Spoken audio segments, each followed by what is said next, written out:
Assalamualaikum warahmatullahi wabarakatuh.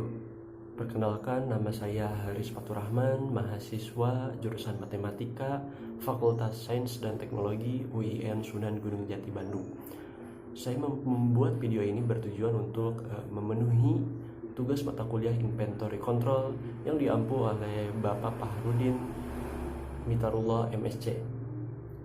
Pada video ini saya ingin menjelaskan salah satu metode peramalan, yaitu metode smoothing. Pada metode smoothing ini terbagi menjadi dua. Yang pertama yaitu metode rata-rata bergerak, atau dalam bahasa Inggrisnya disebut moving average method. Dan yang kedua yaitu metode penghalusan eksponensial, dalam bahasa Inggrisnya yaitu exponential smoothing method. Pada metode yang pertama yaitu metode rata-rata bergerak terbagi menjadi beberapa metode lagi. Dan di video ini saya hanya akan menjelaskan dua metode saja. Yang pertama single moving average dan yang kedua linear moving average. Tidak usah berlama-lama, kita langsung ke pembahasan. Bismillahirrahmanirrahim. Saya akan menjelaskan materi metode smoothing. Pada metode smoothing ini, data yang digunakan periode per periode. Terdiri dari dua kelompok, yaitu metode rata-rata dan metode exponential smoothing. Pada kali ini saya akan menjelaskan metode rata-rata. Metode rata-rata adalah metode peramalan yang menghitung rata-rata suatu nilai runtut waktu dan kemudian digunakan untuk memprediksi nilai pada periode selanjutnya. Pada metode rata-rata ini dibagi menjadi beberapa bagian, dan di sini saya akan menjelaskan hanya dua saja, yaitu yang pertama single moving average atau rata-rata bergerak. Moving average pada suatu periode merupakan peramalan untuk satu periode ke depan dari periode rata-rata tersebut. Langsung saja kita ke contoh.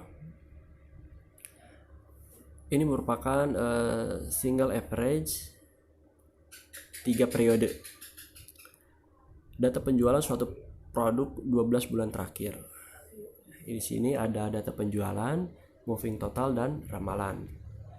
Data penjualan ini adalah data dari 12 bulan, ada 400, 490 sampai pada bulan ke-12 yaitu 950. Moving total ini, terutama ini 1460 ini merupakan penjumlahan dari 3 bulan, karena ini adalah data 3 periode, yaitu penjumlahan antara 400, 490 dan 570. Jadi totalnya 1460. Begitupun 1560 ini yaitu dari penjumlahan antara 490, 570 dan 500. Begitupun sampai selanjutnya.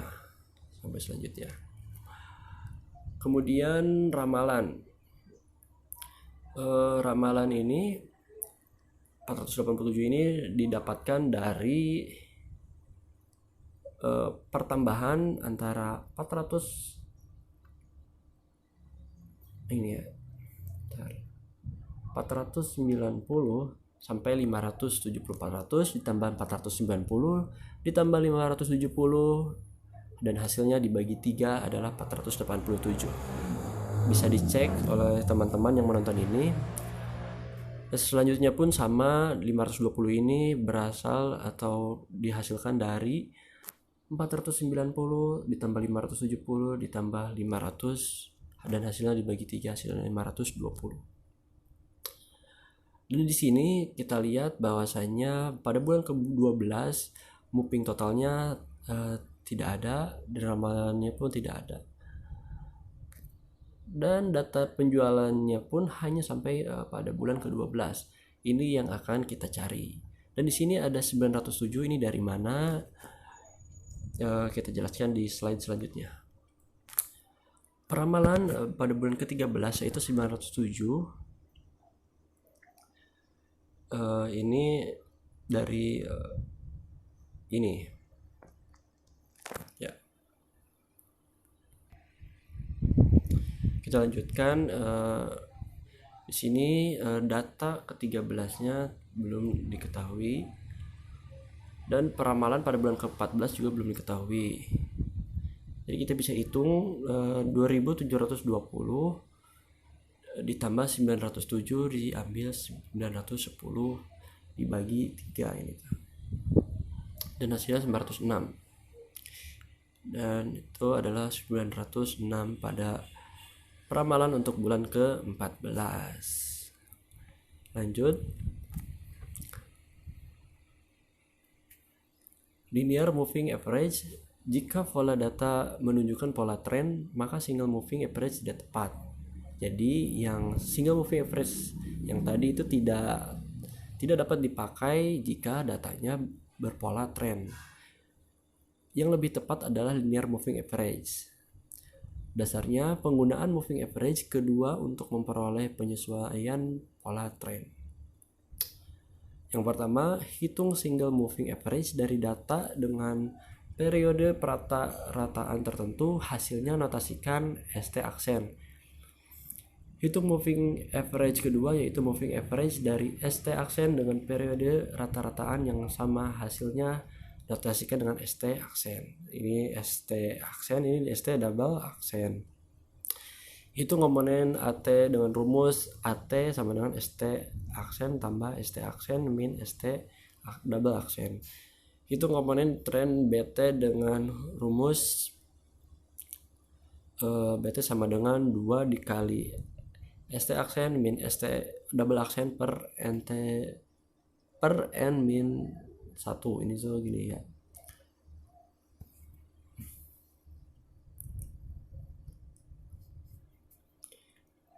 Maaf. Itu ini. Nah, jadi 2 dikali ST aksen min ST double aksen per N min 1. Lanjut. Di sini ada data yaitu peramalan M periode ke depan setelah T adalah sebagai berikut. Kita mempunyai rumus FT plus M sama dengan AT plus BT dikali M-nya. Di sini ada 12 bulan penjualan unit ya yang tadi. MA ST aksen. Nah, ini adalah hasil dari 140 ditambah 159 ditambah 157 dibagi 4 dan hasilnya 148. Ini adalah rata-ratanya gitu. Kemudian setelah kita dapat ST aksennya, ini kita hitung semua ya, boleh dicek sendiri, itu hasilnya pasti seperti itu. Dan setelah kita dapat ini, kita langsung hitung ST aksen, ST double aksen, yaitu ini kita tambahkan lagi 148 ditambah 156,25 ditambah 149,25 ditambah 159,5 dibagi hasilnya itu dibagi 4 dan hasilnya ini adalah ST double aksen. Boleh teman-teman semua dicek lagi ini semuanya. Dan kemudian kita cari AT-nya. Ya. AT di sini seperti rumus yang tadi. Seperti ini. Jadi AT itu ST aksen ditambah ST aksen dikurangi ST double aksen. Jadi hasil dari ini adalah ini ditambah ini lagi, lalu hasilnya dikurangi ini dan maka jadi ini. Kita coba atau kita tulis seperti ini aja supaya lebih paham semuanya. Misalnya pada data keempat 148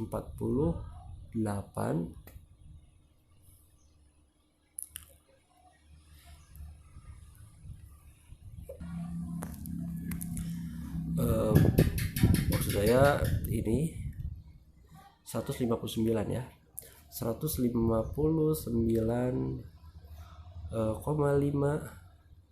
ditambah 159,5 dan dikurang 153,25 dan hasilnya adalah pasti ini ya, 165,75. Begitupun yang ini boleh dicek sama teman-teman semua, hasilnya pasti sama dengan saya. Selanjutnya setelah kita mencari AT, kita mencari BT. BT ini seperti halnya rumus yang ini. BT ini adalah bisa kita cari dengan 2 dikali ST aksen min ST double aksen per N min 1 ya. Bisa cari oleh teman-teman semua, dan pasti hasilnya dapat seperti ini. Selanjutnya setelah mencari AT BT, kita sudah menemukannya, kita substitusikan kepada rumus ini. Dan pada ini adalah M sama dengan 1 ya. Dikarenakan kenapa M sama dengan 1? Kenapa di sini kita lanjutkan? Kenapa di sini AT plus BT dikali M dengan M sama dengan 1? Karena kita akan mencari data selanjutnya dengan jarak sama dengan 1. Jadi M-nya sama dengan 1. Dan bisa dicoba ya. Di sini hasilnya 169,1. Pada data ini hasilnya 154. Ini tidak 100% benar, akan tetapi ini mendekati kebenaran. Jadi tujuan kita hanya untuk mendekati, tidak pasti dekat gitu ya. Selanjutnya next, single exponential smoothing dipakai untuk peramalan jangka pendek ya. Dasar pemikirannya yaitu nilai ramalan pada periode T plus 1 merupakan nilai aktual pada periode T ditambah dengan penyesuaian yang berasal dari kesalahan nilai ramalan yang terjadi pada periode tersebut. Bisa kita tuliskan ini, FT plus 1 sama dengan FT plus alpha XT min FT ya. Pada dasar pemikiran ini, permasalahannya adalah pada nilai inisialisasi. Nilai awal F1, harga alpha atau parameter koefisien smoothing, terus F1 nilai X1 atau nilai rata-rata 4 sampai dengan 5 XT pertama, dari alpha 0 sampai 1 ya. Ini merupakan interval tertutup, jadi 0 dengan 1-nya tidak dibawa gitu. Terus kita dapat modifikasi DT plus 1 aksen sama dengan alpha DT plus 1 min alpha DT aksen. Kita lanjut saja. Di sini ada data 12 bulan ya. Ini adalah dari Januari sampai Desember gitu. Pada bulan pertama kita dapat 30, pada bulan 2 20, 3 45 dan seterusnya sampai bulan 12 yaitu 35. Di sini kita mempunyai alpha sama dengan 0,1. Kita akan mencari D1, maksudnya D1 aksen atau D1 itu sudah ditemukan 30 ya, 30 pada data D1. Dan di 2 aksen kita mencarinya dengan rumus yang ini ya. Kita peroleh ini 0,1, ini alfanya, terus dikali D sebelumnya gitu ya, 30, berarti D1 ini. Oke, D1 terus 0,9 ini dari 1 min alfa 0,9 ini langsung dikali 30. Kita masukkan aja. Jadi pada intinya pada kasus kali ini kita hanya memasukkan data-datanya saja, yaitu alfanya, terus data sebelumnya dan data aslinya, seperti itu. Bisa teman-teman hitung sendiri bahwasanya hasilnya seperti itu. Next, prosedur peramalan. Nah, di sini kita akan membahas tentang prosedur peramalan. Di sini saya menyajikan ada 5. Yang pertama, definisikan tujuan peramalan yang akan dilakukan. Jika sudah buat diagram pencar dari data, selanjutnya pilih paling tidak 2 metode yang dapat mengakomodasikan tujuan tersebut dan mendekati pola data yang tergambar dari langkah 2 ya. Jadi ini. Setelah itu yang keempat, hitung kesalahan peramalan yang terjadi. Yang kelima, pilih metode peramalan yang terbaik, yaitu yang memberikan kesalahan terkecil. Dan kalau ingin menguji lebih halus lagi, gunakan tes variansi. Nah, langsung saja ke contoh. Pada contoh ini saya pakai ini ya, yang memberikan kesalahan terkecil ya. Jadi contoh dari 12 bulan terakhir tercatat penjualan produk X sebagai berikut. Ini itu J itu Januari, Februari, Maret. Aduh, maaf. Di Januari, Februari, Maret, April, dan selanjutnya sampai Desember. Bulan Januari kita peroleh 30, Februari 20, Maret 45, dan sampai Desember yaitu penjualannya adalah 35. Next. Bagaimana ramalan permintaan produk X untuk 12 bulan mendatang? Penggambaran diagram pancar ya. Diagram pencar. Ini hanya memplot saja. Pada bulan Januari kita peroleh 30, dan Februari kita peroleh 20, dan seterusnya sampai bulan Desember kita peroleh 35 ini tuh ya, 35.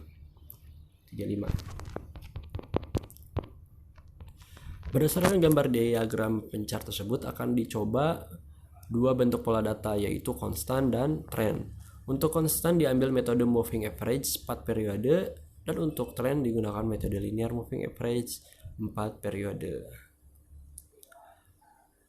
Nah, di sini moving average 4 periode. Kita mempunyai data tadi ada 12, yaitu 30, 20, 45 sampai 35.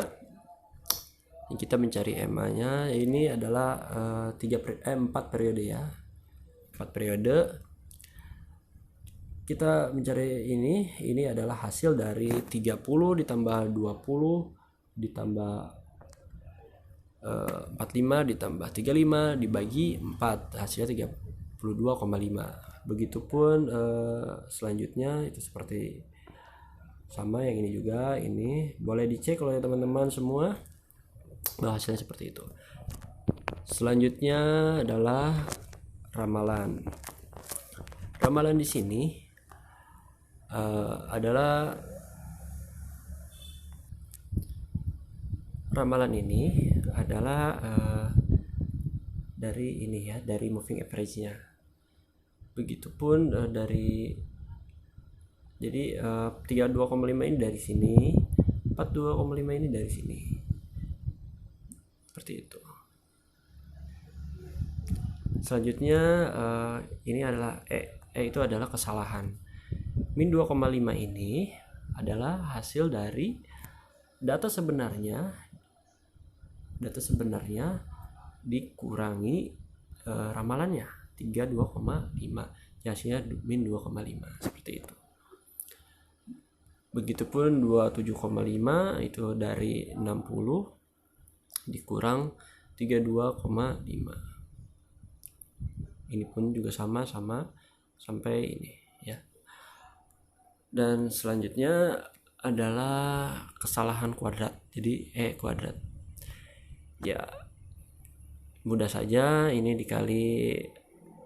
dikuadratkan gitu ya, min 2,5 dikuadratkan menjadi 6,25 seperti itu. Begitupun ini sama, ini adalah hasil penjumlahan dari ini, seperti itu. Dan kita peroleh SEE ini yaitu ya adalah 1415 akar 1415,62 dibagi 11 sama dengan 11,3 seperti itu. Selanjutnya linear moving average path periode, sama halnya dengan tadi, ini 32,5 itu adalah pertambahan ini dibagi 4 karena ini adalah 4 periode. MA itu adalah moving average ya, 4 periode. Lalu sama 37,19 ini adalah perjumlahan antara 32,5 tambah 32,5 ditambah 42,5 ditambah 41,25 dibagi 4 adalah 37,19 seperti itu. AT-nya sama seperti ini. AT kan tadi ST aksen ditambah ST aksen dikurangi ST double aksen. Ya, boleh dicek oleh teman-teman. BT 2,71 itu adalah dari 2 dikali ST aksen dikurangi ST double aksen bagi N min 1. Boleh dicek oleh teman-teman semua. Ini pun sama dengan M-nya adalah 1 ya. Jadi kita akan mencari data selanjutnya, jadi M-nya adalah 1. Selanjutnya ini adalah kesalahan, dan kuadratnya adalah kesalahan kuadrat. Kesalahan kuadrat, jadi dikuadratkan gitu ya. Hasilnya ini kita dapatkan bahwa hasil dari semuanya adalah 611,93. Kita hitung dengan rumus ini, SEE-nya jadi akar dari 611,93 dibagi 10 ya, dengan hasil 7,82 seperti itu. Dan SEE data berpola tren lebih kecil sehingga ramalan permintaan untuk 12 bulan mendatang sebagai berikut. Ya, saya sudah menuliskan di sini 46,77 pada bulan ke-13, pada bulan ke-14 45,98, pada bulan ke-15 45,19, dan saya juga sudah menuliskan atau menghitungnya pada bulan ke-16 itu adalah 44,4 ya. Ini 44,4. Dan selanjutnya pada bulan ke-17 adalah 43,61. 3,61. Dan begitu selanjutnya ya. Boleh dicari oleh teman-teman semua.